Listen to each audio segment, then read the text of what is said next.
Warga menggerebek 2 oknum polisi di Jalan Telaga Mas, Perumahan Tanah Mas, Semarang Utara, Jawa Tengah. Kedua oknum polisi ini, Aibtuka dan Aibda R, diduga melakukan pemerasan terhadap warga.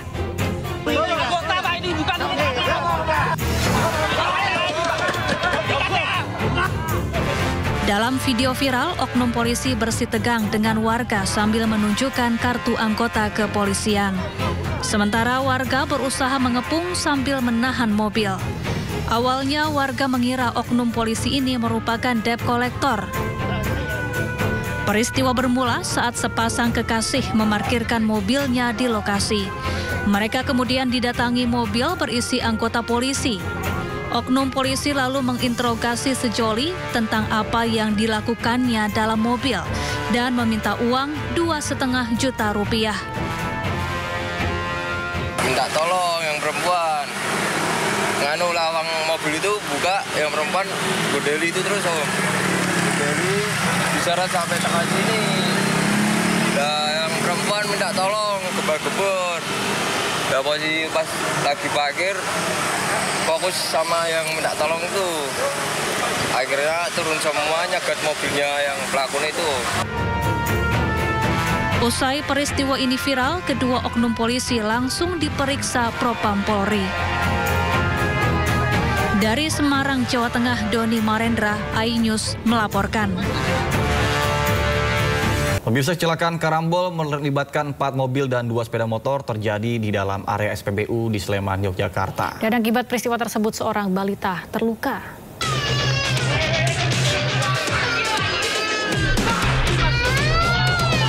Tabrakan karambol yang terjadi di dalam area SPBU Gejayan Sleman, Yogyakarta terekam video amatir warga. Sebuah mobil menghantam dinding pagar SPBU, sedangkan sejumlah orang berupaya menyelamatkan seorang balita yang menangis. Ia terjatuh dari motor yang ditumpangi bersama ayahnya akibat ditabrak mobil tersebut. Untungnya anak berusia 4 tahun selamat meski harus dilarikan ke rumah sakit untuk penanganan medis. Dari keterangan korban, peristiwa itu terjadi saat ia antri untuk mengisi bahan bakar. Tiba-tiba saja sebuah mobil sedan menabrak sejumlah kendaraan dan baru berhenti setelah menghantam tembok. Awal mulanya itu saya lihat itu saya lagi ngantri di bagian di antrian motor dari kanan bagian pengisian mobil itu mobil itu udah nabrak terus, nabrak ke belakang terus arah ke kiri nabrak pickup terus lari lurus nabrak motor saya ini. Kecelakaan itu terjadi diduga akibat pengemudi secara tak sengaja menginjak pedal gas lalu panik kehilangan kemudi. Insiden ini mengakibatkan 2 mobil dan 2 sepeda motor rusak. Kasus kecelakaan karambol ini masih dalam penanganan unit laka Polsek Depok Timur. Dari Sleman, Yogyakarta, Heri Trijoko melaporkan. Sementara itu polisi menduga kecelakaan terjadi akibat kelalaian supir yang tidak mengetahui wilayah sehingga tidak fokus berkendara dan mengakibatkan bus menabrak papan penunjuk arah. Ini berjalan dari arah Surabaya menuju Malang. Kalau dari rombongan ini kan dari siswa SMAN 1 Porong, kemudian dari Porong menuju ke arah Malang. Kemudian sesampainya di kilometer 7200, bis mengalami kecelakaan, menabrak pembatas tengah atau pembagi antara jalur eksit tol Purwodadi dan lurus ke arah Malang. Penyebab kecelakaannya sendiri kan? Penyebab kecelakaan sementara masih dalam proses penyelidikan, tapi dugaan awal mungkin karena kelalaian pengemudi atau supir. Karena tujuan harusnya ketika dia tujuan ke arah Malang, harusnya dia exit tolnya ke arah Lawang atau Singosari. Tapi ini terjadi kecelakaan di pencabangan antara exit tol Purwodadi. Pemirsa, kamera CCTV merekam kejadian sebelum terjadinya pembunuhan yang dilakukan oleh Rohmat Trihartanto terhadap kekasihnya Uswatun Hasanah yang jasadnya ditemukan di dalam koper di Ngawi, Jawa Timur. Inilah pemirsa detik-detik saat pelaku membeli pisau yang diduga akan digunakan untuk membunuh serta memutilasi korban. Setelahnya atau beberapa jam sebelum melakukan eksekusi pembunuhan, tersangka Rohmat Trihartanto mengajak korban untuk makan malam. Tak nampak jika keduanya bertengkar atau cekcok hingga terjadi pembunuhan Minggu malam 19 Januari 2025. Selain membunuh, tersangka juga menjual mobil korban seharga Rp57 juta untuk membeli mobil sedan bekas warna hitam.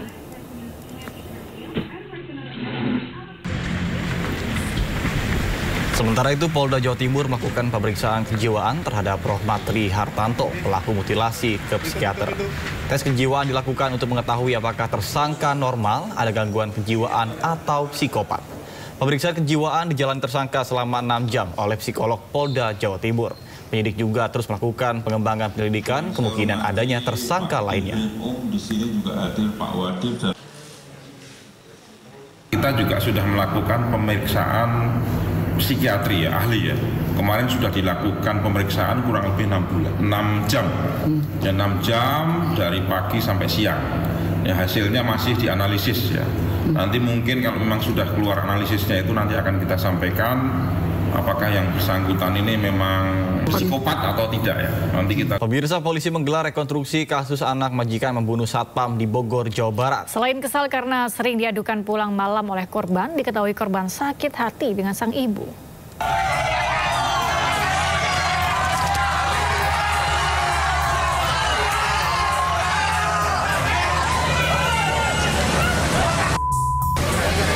Warga langsung menyoraki kedatangan Abraham Mikael, tersangka pembunuh satpam. Warga geram dengan pelaku yang tega menghabisi karyawannya sendiri pada 17 Januari lalu hanya karena kesal sering diadukan pulang malam ke ibunya.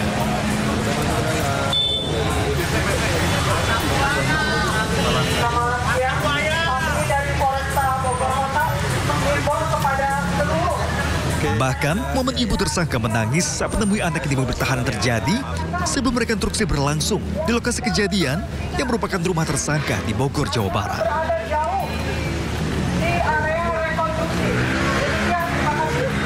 Sebanyak 33 adegan diperagakan. Bahkan muncul fakta baru, yakni adanya motif sakit hati tersangka kepada sang ibu usai lakukan pembunuhan. Saya nggak tahu anak saya kenapa bisa berbuat seperti itu. Karena dulu dokter-dokter yang merawat dia memang mengalami kelainan jiwa. Dia mengalami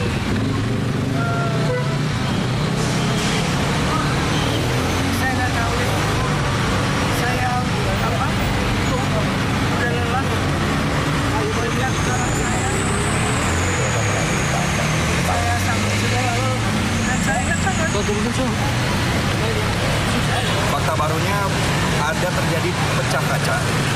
Jadi setelah melakukan pembunuhan, kemudian membuang pakaian, lalu memecahkan kaca kamar ibunya. Tujuannya? Tujuannya karena yang bersangkutan atau tersangka ini merasa sakit hati terhadap ibu. Setelah pembunuhan atau sebelum? Itu setelah membuang pakaian. Akibat perbuatannya ini, tersangka pun dijerat dengan pasal berlapis tentang pembunuhan berencana dengan ancaman hukuman maksimal seumur hidup. Dari Bogor, Jawa Barat, Adi Firmansyah, iNews melaporkan.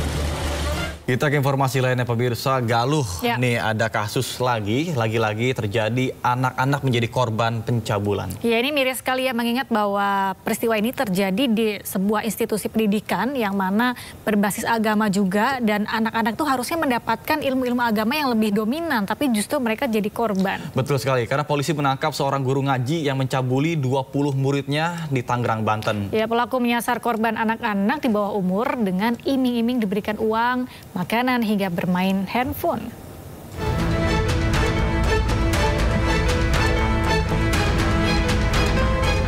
Polda Metro Jaya bersama dengan Polres Tangerang Kota mengungkap kasus tindak pidana pencabulan yang dilakukan oleh guru ngaji kepada murid-muridnya di Tangerang, Banten. Sempat buron setelah kabur dari rumahnya di Tangerang, pelaku berinisial W diringkus petugas di Serang, Banten. Menurut polisi, tersangka berpura-pura mendapatkan mimpi bahwa tersangka dalam kondisi sakit. Tersangka kemudian mencabuli murid-muridnya yang semuanya di bawah umur di rumahnya. Para korban juga diiming-imingi dengan uang hingga Rp50.000, makanan hingga handphone untuk menuruti kemauan pelaku. Tersangka W alias I menyediakan kurang lebih 8 unit handphone ya, dengan maksud agar korban anak bisa bermain handphone secara gratis di rumah W alias I. Dan tersangka juga menyediakan hotspot secara gratis dan selalu menyediakan makanan dan memberikan rokok kepada anak-anak atau korban guna memperlancar perbuatan cabulnya.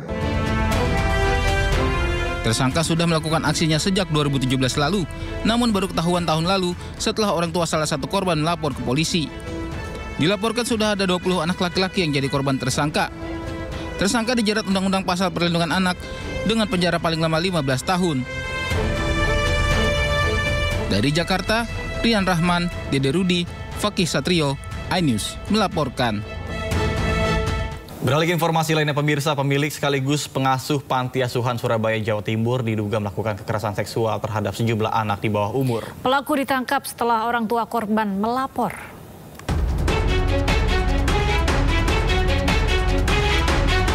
Pria berinisial NK, 61 tahun, ditangkap anggota Polda Jawa Timur karena diduga terlibat tindak pidana kekerasan seksual terhadap anak di bawah umur. Pemilik dan pengasuh panti asuhan di kota Surabaya ini sebelumnya dilaporkan orang tua korban. Saat ini penyidik Renakta Polda Jatim masih memeriksa dan mendalami keterangan NK atas kasus pelecehan itu. Polisi menduga korbannya lebih dari 1 orang. Kasus dugaan kekerasan seksual dan pelecehan yang dilakukan NK terbongkar setelah sejumlah anak panti kabur dan melapor ke Unit Konsultasi dan Bantuan Hukum Unair Surabaya. Dari Surabaya, Hari Tambayong, iNews melaporkan. Pemirsa, seorang warga negara Ukraina diduga diculik dan diperas oleh geng warga negara Rusia di Bandung, Bali. Namun terduga pelaku belakangan dibebaskan polisi karena berhasil membuktikan dirinya tidak sedang berada di Bali saat kejadian.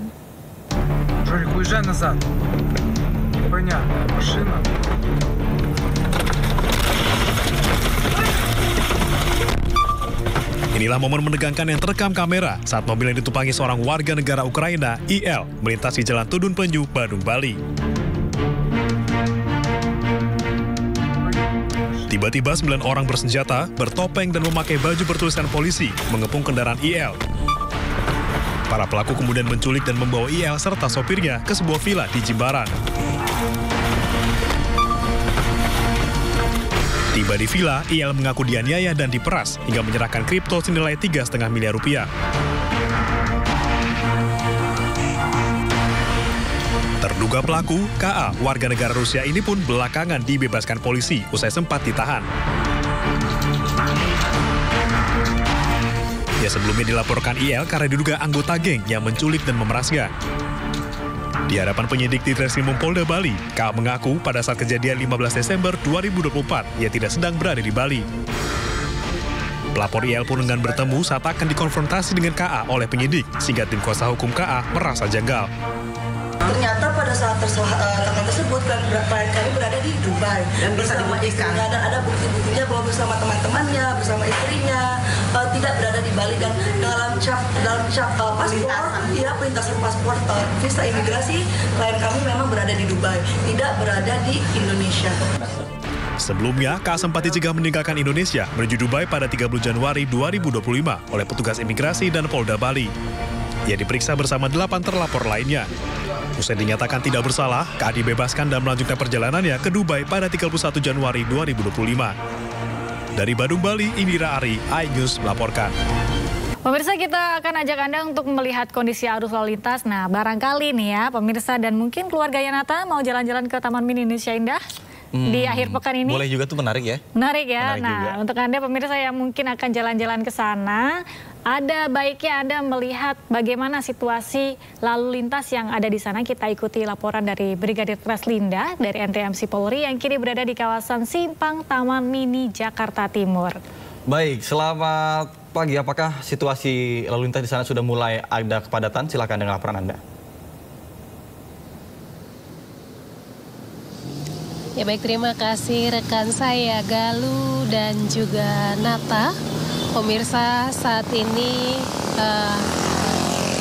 Saya berada di kawasan Taman Mini Jakarta Timur. Seperti yang Anda lihat di layar kaca Anda, ini merupakan kondisi arus lalu lintas saat ini, di mana arus lalu lintas di kawasan ini masih dalam keadaan ramai lancar, baik yang akan keluar dari exit tol Taman Mini dan juga kendaraan dari Pinang Ranti, kemudian dari arah Pluit yang akan mengarah ke Taman Mini pada pagi hari ini masih terbilang normal, di mana belum ada peningkatan volume kendaraan. Persendatan kendaraan di kawasan ini terjadi di antrian traffic light, namun tidak menimbulkan antrian yang cukup signifikan. Dan untuk kendaraan dari arah Keramat Jati yang akan mengarah ke arah Pinang Ranti juga dalam keadaan ramai lancar. Dari Taman Mini yang akan mengarah ke Keramat Jati juga masih dalam keadaan ramai lancar. Dan pemirsa, meskipun lalu lintas pada pagi hari ini terbilang normal, bagi Anda yang akan beraktivitas tentunya perhatikan keselamatan dalam berkendara dengan memperhatikan rambu lalu lintas serta marka jalan yang ada. Hal ini demi terciptanya keselamatan dalam berlalu lintas. Kemudian Galuh dan juga Nata, kami juga menginformasikan bagi pengendara roda 2 maupun roda 4, kami harapkan Anda tidak merokok saat berkendara karena hal ini juga mengganggu konsentrasi seperti diatur dalam Undang-Undang Nomor 22 Tahun 2009 pada pasal 106 ayat 1, di mana penggunaan rokok pada pengendara roda 2 maupun roda 4 dapat mengganggu konsentrasi baik itu pengendara itu sendiri maupun pengguna kendaraan lain yang mengikuti di belakang kendaraan Anda. Untuk itu hal ini perlu menjadi perhatian kita bersama demi terciptanya keselamatan di jalan bagi para pengguna jalan. Kami harapkan Anda dapat mengikuti ketentuan-ketentuan yang sudah diatur dalam Undang-Undang Nomor 22 Tahun 2009 tentang lalu lintas dan angkutan jalan demi keselamatan kita bersama di jalan raya. Dan bagi Anda yang akan mengarah ke Jakarta Timur di jalur arteri maupun melalui tol Taman Mini ini dalam keadaan ramai lancar, sampai saat ini belum ada hambatan-hambatan. Tentunya perhatikan kembali kondisi kendaraan Anda dalam keadaan layak jalan, Anda sendiri dalam keadaan sehat, dan tidak lupa juga untuk selalu membawa surat-surat kendaraan Anda sebagai tanda legalitas kepemilikan kendaraan bermotor. Dan bagi Anda yang akan mengupdate informasi-informasi seputar arus lalu lintas terkini, kami siap melayani Anda di 15669 ataupun melalui SMS center kami di 9119. Demikian Brigadir Traslinda melaporkan langsung dari kawasan Taman Mini Jakarta Timur. Kembali ke rekan saya Galuh dan juga Nata di studio, silakan. Baik, terima kasih Brigadir Traslinda atas laporannya dari kawasan Simpang Taman Mini Jakarta Timur. Selamat bertugas kembali dan salam presisi. Pemirsa, polisi mulai menyelidiki kasus pembangunan pagar laut ilegal di pesisir Tangerang, Banten. Bareskrim Polri menyiapkan jeratan pasal untuk terduga pelaku pemalsuan sertifikat hak guna bangunan.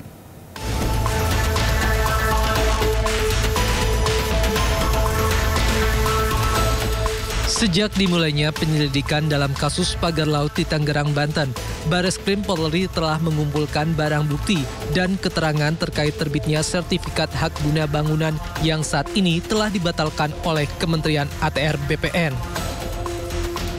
Ditemui di Mabes Polri pada Jumat sore, Dirtipidum Bareskrim Polri Brigjen Pol Juhandani Raharjo Puro mengatakan pihaknya telah menyiapkan beberapa pasal dalam kasus ini, yaitu pasal pemalsuan surat, keterangan palsu, penyalahgunaan wewenang, dan tindak pidana pencucian uang.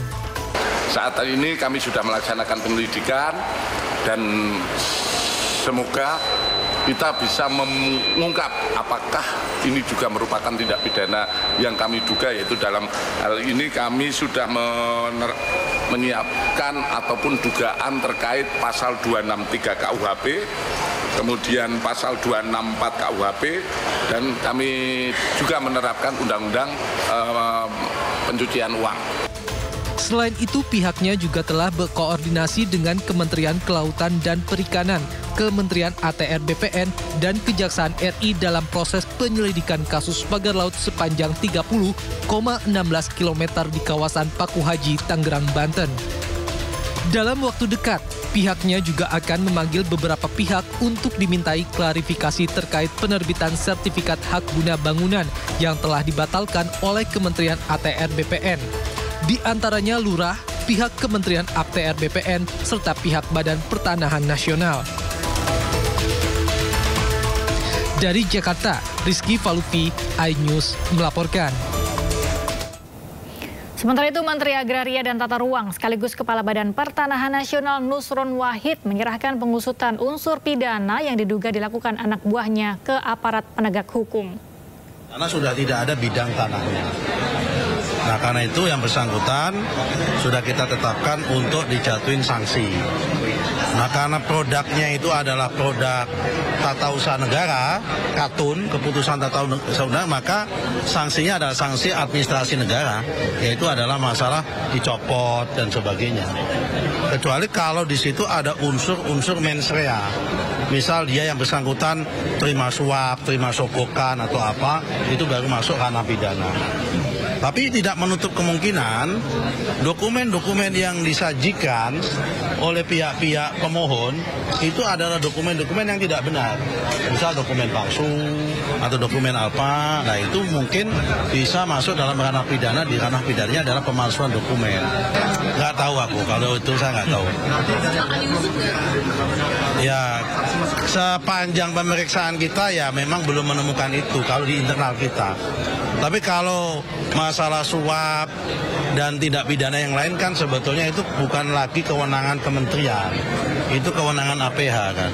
Bisa di polisi, bisa di kejaksaan, dan mereka APH hari ini sudah ongoing. Kapolri Jenderal Listio Sigit Prabowo meminta seluruh jajarannya merespon cepat berbagai aduan atau permasalahan masyarakat.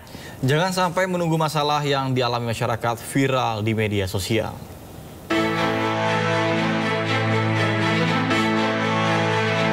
Kapolri Jenderal Listio Sigit Prabowo meminta jajarannya untuk membuat akun khusus untuk menerima aduan masyarakat. Saat menghadiri Rapim Polri di Jakarta, Kapolri menyatakan tujuan dibuatnya akun khusus tersebut untuk memberikan respons cepat penanganan dari aduan masyarakat. Kapolri menyatakan dari tingkat Kapolda hingga Kapolres penting untuk memiliki akun khusus layanan pengaduan, sehingga jika ada laporan peristiwa atau kejadian bisa langsung direspons di akun resmi dan tak perlu menunggu 2 atau 3 hari hingga viral. Menurut Kapolri, respon cepat dari polisi di seluruh wilayah menjadi penting dalam pelayanan kepada masyarakat. Tim Liputan iNews melaporkan. Ya, kasus pagar laut ini seperti bola salju ya, semakin melebar dan semakin membesar gitu. Ditambah lagi ini kayaknya pasti banyak bakalan ada nama-nama penting yang akan terlibat dalam kasus ini. Nah, tapi nanti kita tunggu aja nih kita bagaimana kelanjutannya dan seperti kita harus kawal bersama-sama ya agar ini bisa terungkap dengan sampai akar-akarnya, dan pastinya ini banyak instansi juga yang akan terlibat. Dan pemirsa, kita beralih ke informasi lain. KPK mengumumkan laporan harta kekayaan penyelenggara negara utusan khusus Presiden Pembinaan Generasi Muda Raffi Ahmad. Raffi Ahmad diketahui mempunyai kekayaan yang mencapai lebih dari 1 triliun rupiah.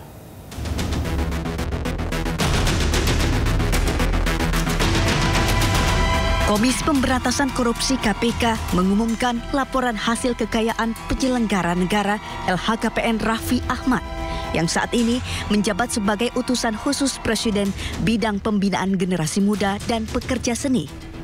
Disebutkan kekayaan Raffi Ahmad mencapai 1 triliun rupiah.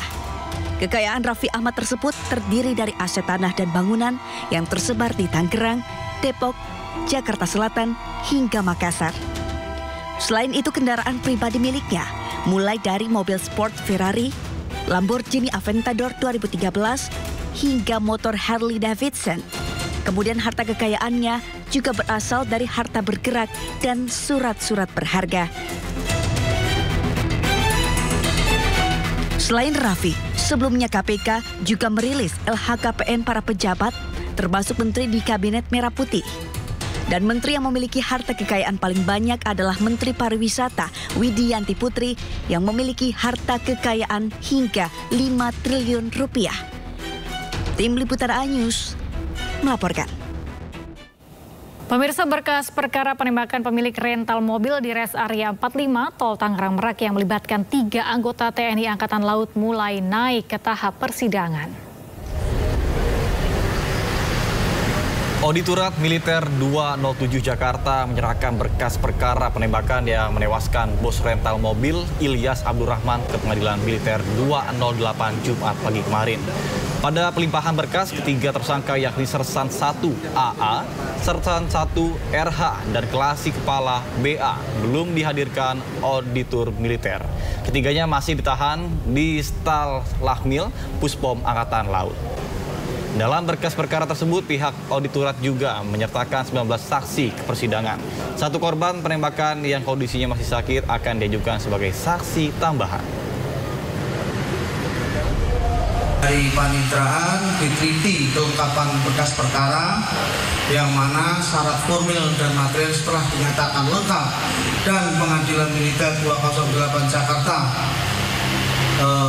berhak menyidangkan perkara tersebut, maka berkas perkara tersebut akan diregister.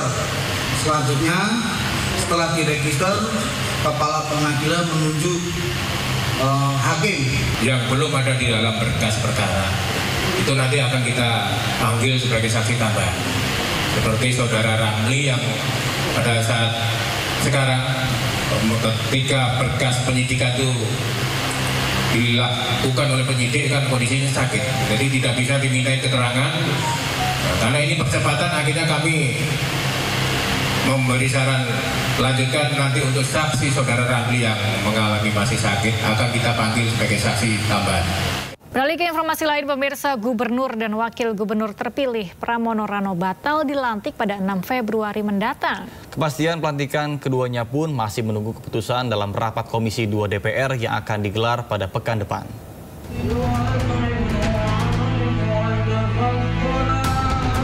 Pelantikan Gubernur dan Wakil Gubernur yang awalnya dijadwalkan pada 6 Februari 2025 diundur. Kepastian tanggal baru masih menunggu keputusan dalam rapat Komisi 2 DPR yang akan digelar minggu depan. Penundaan ini terjadi setelah adanya putusan dismisal dipercepat oleh Mahkamah Konstitusi. Dengan keputusan tersebut, pelantikan Gubernur Jakarta akan diselaraskan dengan pelantikan kepala daerah lainnya yang prosesnya juga ditentukan melalui putusan sela atau dismisal MK. Nah, Presiden memerintahkan kepada saya untuk coba buat skenario cepat. Beliau ingin agar yang terpilih, ya, baik yang sengketa maupun yang dismisal, ya, itu yang non sengketa dan dismisal, itu kalau mau digabung prinsipnya cepat. Menanggapi penundaan ini, Gubernur terpilih daerah Jakarta, Pramono Anung, menyampaikan dirinya akan menerima dan mematuhi semua keputusan dari pemerintah pusat. Pemimpin daerah itu harus samina wa ta'na kepada pemimpin pusat. Mau dilantik kapan aja, monggo-monggo aja. Gitu ya. Dari Jakarta, Tim Liputan iNews melaporkan. Gubernur Jakarta terpilih Pramono Anung menyebut nantinya akan memecat ASN yang berpoligami. Pramono menegaskan dirinya adalah penganut monogami atau beristri cukup satu.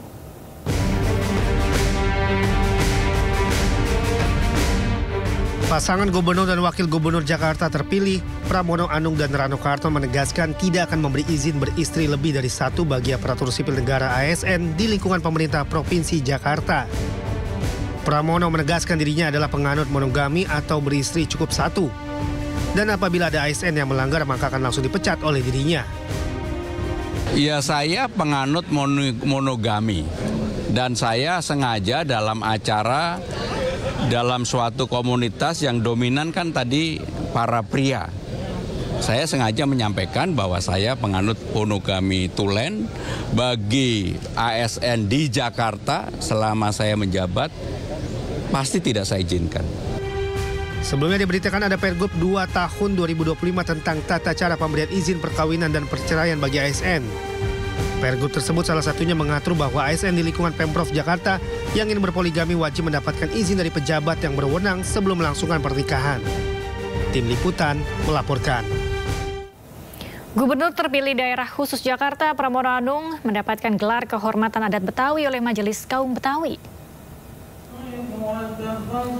Pemberian gelar disematkan langsung oleh Ketua Adat Majelis Kaum Betawi sekaligus mantan Gubernur Jakarta Fauzi Bowo. Saat penerimaan gelar tersebut, Pramono disematkan kuku macan sebagai tanda resminya mendapatkan panggilan Bang Anung. Jadi saya memberikan apresiasi, ucapan terima kasih yang sangat dalam atas nama pribadi dan keluarga terhadap pemberian gelar Bang Anung. Anung itu panggilan pada waktu saya kecil. Sehingga dengan demikian saya tidak asing dengan panggilan itu. Dan mudah-mudahan nama ini membawa berkah manfaat bukan hanya bagi saya pribadi, tetapi bagi saya dan Bang Dul ketika kami berdua kerja untuk memajukan Jakarta. Pemirsa, Presiden ke-5 Republik Indonesia, Megawati Soekarno Putri, menghadiri World Leader Summit on Children's Rights di Roma, Italia. Dalam kegiatan tersebut, Megawati akan berpidato terkait dengan hak anak. Dan berikut laporan rekan Gede Satria dari Roma, Italia. Presiden ke-5 Republik Indonesia dan Ketua Umum PDI Perjuangan Megawati Soekarno Putri telah tiba di Roma, Italia pada hari Jumat petang waktu setempat.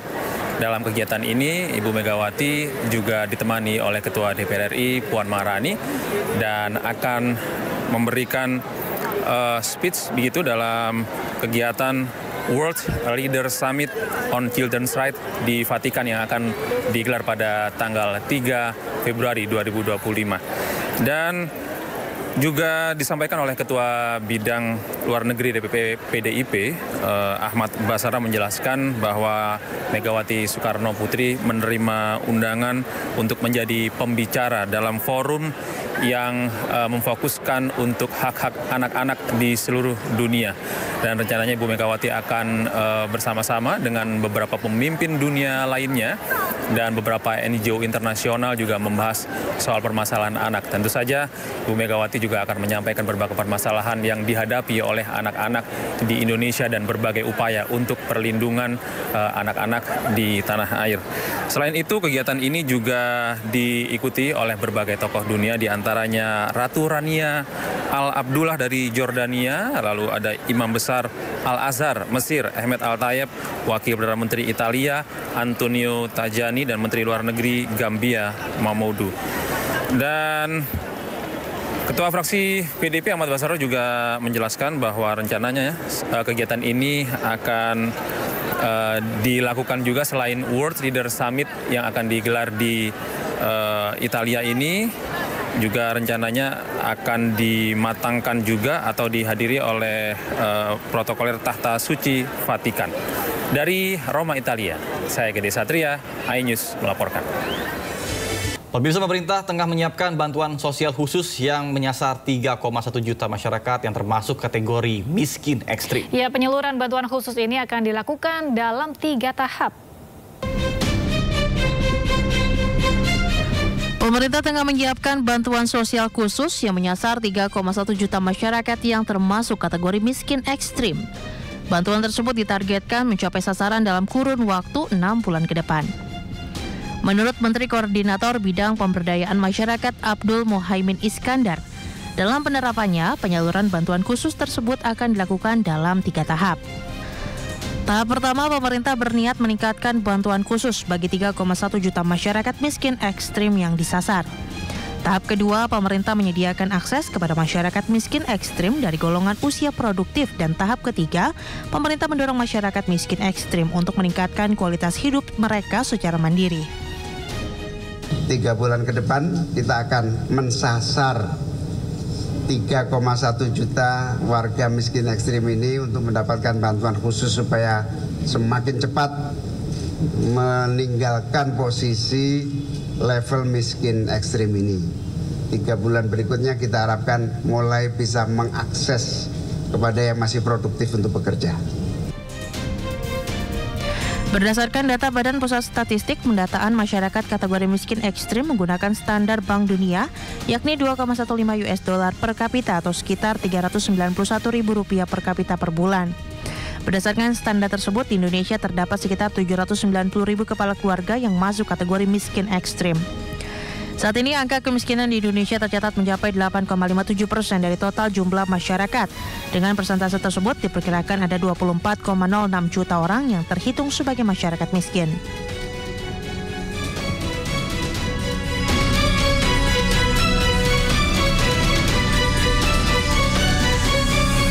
Pemirsa dan juga Galuh, ini untuk sekarang untuk jual beli gas 3 kg ini udah nggak bisa sembarangan nih Galuh. Susah ya sekarang, kemarin juga sempat terjadi antrian yang panjang karena mencari gas melon atau gas LPG 3 kg ini sudah langka sekarang di pasaran karena nggak sembarang toko bisa menjual gas 3 kg ini.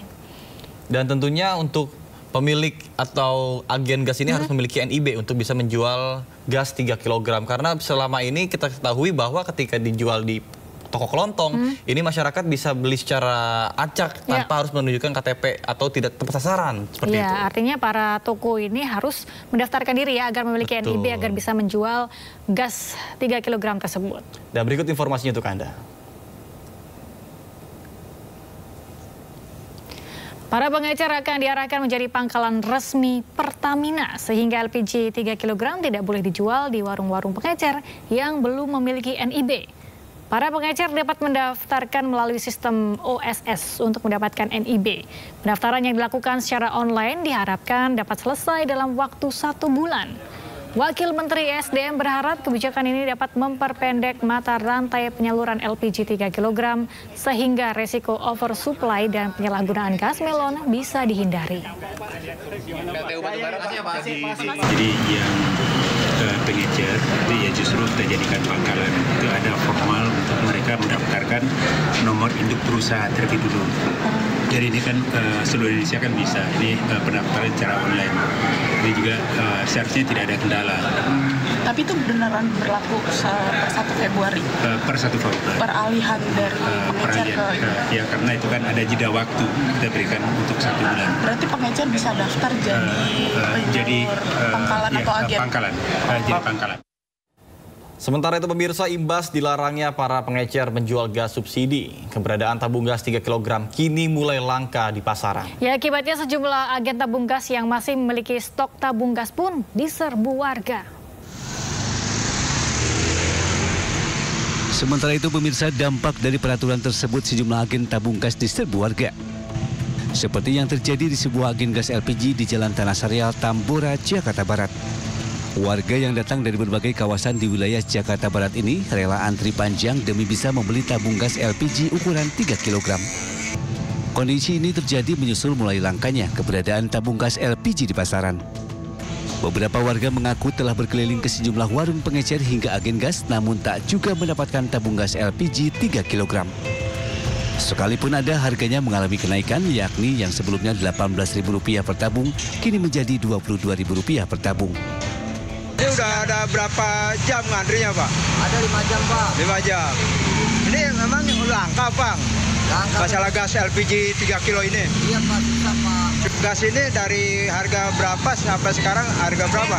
Dari 18 sampai 22, Pak. Jadi kita nggak tahu. Nah, kita cuma masakan. Ya kalau kita ke warung nggak ada, kita kan juga bingung, Pak. Saya dari Kampung Berenang, ke Tanah Sarial, Pak.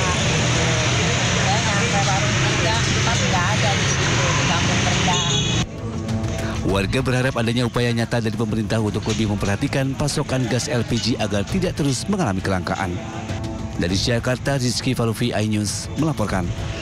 Terima kasih Anda masih bersama kami di Sindo Today. Pemirsa, ratusan warga dengan wisatawan mengikuti proses labuhan Merapi yang digelar di Keraton Yogyakarta. Ya, ritual ini digelar sebagai bagian dari peringatan Tinggalan Dalem atau peringatan kenaikan tahta Sri Sultan Hamengkubuwono X.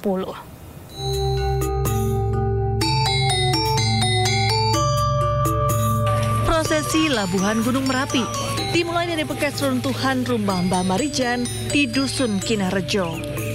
Rombongan abdi dalem, warga, dan wisatawan berjalan beriringan membawa ubo rampe seperti Nyamping Cangkring, Semeken Gadung Melati, dan Paningset Udorogo yang telah didoakan terlebih dahulu.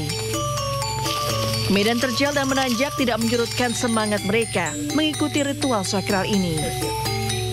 Ritual Labuan Merapi digelar sebagai bagian dari peringatan tinggalan dalam atau peringatan kenaikan tahta Sri Sultan Hamengkubuwono X. Dipimpin putra almarhum Mbah Marijan, Mas Wedana Surak Suhargo, prosesi berlanjut menuju Alas Pedengan yang jadi lokasi utama pelaksanaan. Lokasi ini berjarak 3 km dari puncak Merapi di bawah pos 2 atau pintu gerbang Sri Manganti. Tugas dari Keraton Yogyakarta yang mempunyai hajat dalam itu adalah keraton. Jadi bukan saya pribadi tapi keraton. Yaitu apa tujuannya untuk kita tujuan memohon kepada Tuhan Yang Maha Esa supaya mendapatkan keselamatan. Labuan Merapi tidak hanya menjadi momen sakral, tetapi juga daya tarik wisata yang memperkenalkan kekayaan tradisi Keraton Yogyakarta. Dari Sleman, Yogyakarta, Heru Trijoko, iNews melaporkan. Pemirsa, penurunan ongkos naik haji menjadi angin segar bagi calon jemaah yang ingin mendaftarkan diri. Biaya penyelenggaraan ibadah haji BPIH jemaah reguler diputuskan sebesar Rp89,4 juta asumsi kurs dolar Rp16.000. Sejak pagi, kantor Kemenak Jember disambangi calon jemaah haji. Mereka antusias melunasi tabungan haji atau sekedar menanyakan informasi seputar penurunan ongkos haji. Situasi ini menunjukkan betapa kebijakan pemerintah memberi angin segar bagi masyarakat, terutama keluarga yang ingin mewujudkan mimpinya ke Tanah Suci. Alhamdulillah menyambut baik sebagai warga haji, kami merasa senang tentunya dengan biaya yang turun ini. Senang itu. Ini nanti akan berangkat sama keluarga tuh, ibu sendiri nanti kalau sudah pelunasan sama suami. Ini memang harapan pemerintah sejak awal ya, insya Allah Pak Presiden juga sudah wanti-wanti ya, mengupayakan agar biaya haji ini ditekan seminimal mungkin, artinya lebih murah lah ya. Itu harapannya seperti itu. Dan tentu dampaknya pun kami berharap kepada masyarakat dengan adanya penurunan ini akan menambah semangat lagi dan bisa melunasi semuanya sehingga semua bisa berangkat ke Tanah Suci. Turunnya biaya haji berdasarkan kesepakatan Komisi 8 DPR dan Kemenak dalam Raker 6 Januari 2025. Biaya penyelenggaraan ibadah haji BPIH jemaah reguler diputuskan sebesar Rp89,4 juta, asumsi kurs dolar Rp16.000. Penurunan BPIH berdampak pada turunnya biaya perjalanan ibadah haji sebesar Rp55,4 juta. Dari Jember, Jawa Timur, Bambang Sugiarto, iNews melaporkan. Pemirsa, bagi Anda yang mungkin jenuh begitu ya dengan hiruk pikuk dan juga rutinitas pekerjaan, tidak ada salahnya untuk sedikit meregangkan pikiran dengan berlibur dan menikmati pesona alam. Ini salah satunya bisa berkunjung ke tebing bibir pantai Lampuk, Aceh Besar. Bahkan tidak hanya bisa menikmati keindahan alam, di objek wisata ini juga Anda bisa mencoba sejumlah wahana permainan air yang memacu adrenalin. Kita lihat sama-sama.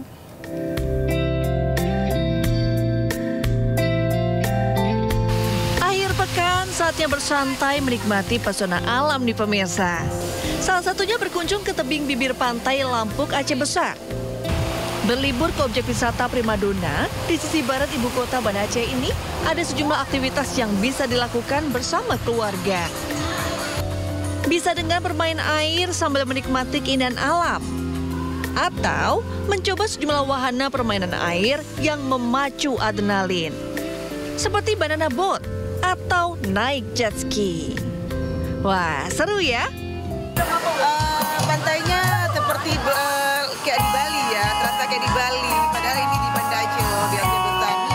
Coba lihat di pandangannya tuh luar biasa. Cukup cantik ya untuk wisata destinasi di sini. Bisa bawa keluarga, teman ataupun pasangan. Ya, tempatnya wajib dikunjungi di Banda Aceh. Untuk mencapai Pantai Lampuk, pemirsa cukup menempuh perjalanan selama 30 menit dari pusat kota Banda Aceh. Dan untuk masuk ke sini, pengunjung cukup membayar Rp5.000 saja per orangnya. Dari Aceh Besar Aceh, Syukri Sarifudin, iNews melaporkan. Jadi gimana Nata, berangkat sekarang untuk liburan? Boleh, tapi masalahnya siapa yang backupin siaran? Gitu dia. Gak apa-apa, tetap langsung kerja tapi nanti ada waktunya untuk liburan. Tapi sayang sekali informasi tadi sekaligus mengakhiri Sindo Today hari ini. Anda bisa mendapatkan informasi terkini dan terbaru melalui portal yang menghadirkan berita daerah, berita nasional dan berita internasional lengkap di sindonews.com. Mewakili kerabat kerja bertugas, saya Nata Arman. Dan saya Galuh Pandu pamit undur diri. Terima kasih, selamat beraktivitas dan sampai jumpa.